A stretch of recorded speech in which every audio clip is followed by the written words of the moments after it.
created him and struck his right shoulder and brought forth his offspring white like small ants.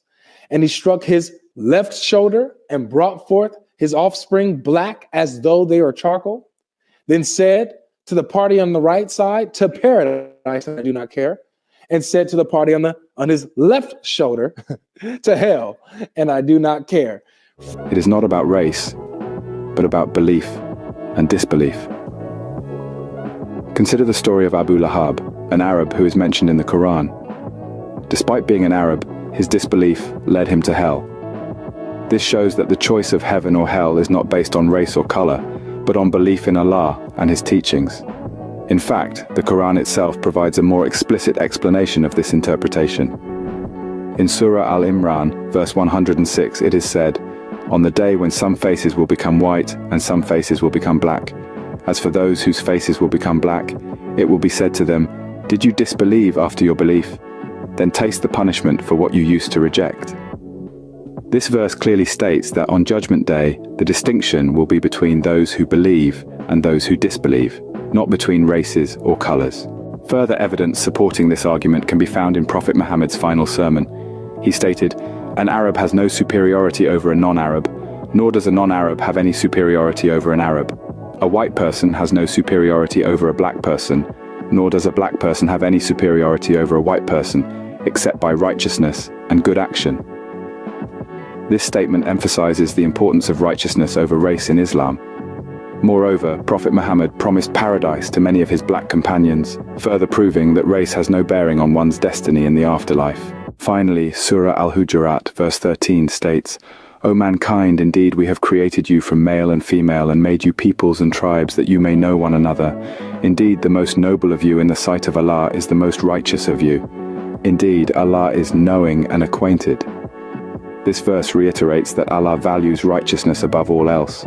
Said this man about whom the Prophet said, "Whoever wants to look at the devil, let him look at Nabtal ibn al-Harith."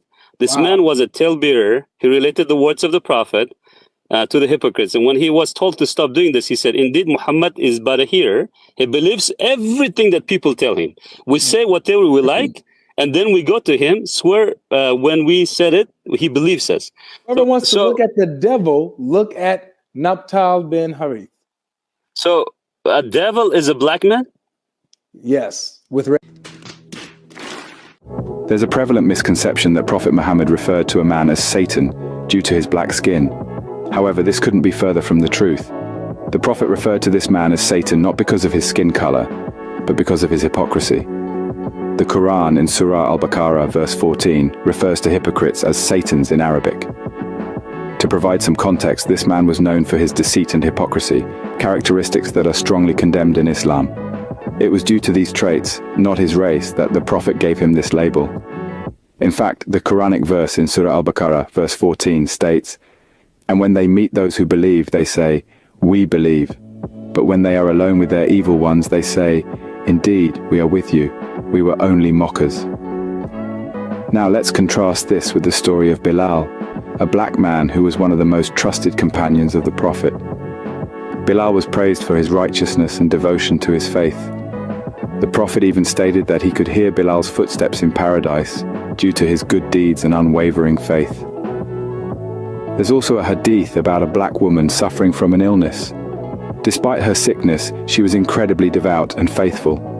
Recognizing her unwavering faith and devotion, Prophet Muhammad promised her paradise. These examples clearly illustrate that in Islam, a person's actions and beliefs are what truly matter, not their race or skin color. Every individual, regardless of their race or color, has the same opportunity to attain paradise through righteousness and good deeds. So let's debunk this misconception once and for all. In Islam, it's not about race, it's about faith and actions. Scene 3. Prophet Muhammad's final sermon. In the words of Prophet Muhammad's ultimate declaration, we find further evidence backing this discussion. He professed, "An Arab possesses no superiority over a non-Arab, nor does a non-Arab hold any superiority over an Arab. A white individual has no superiority over a black individual, nor does a black person have any superiority over a white person, with the exception of righteousness and good action."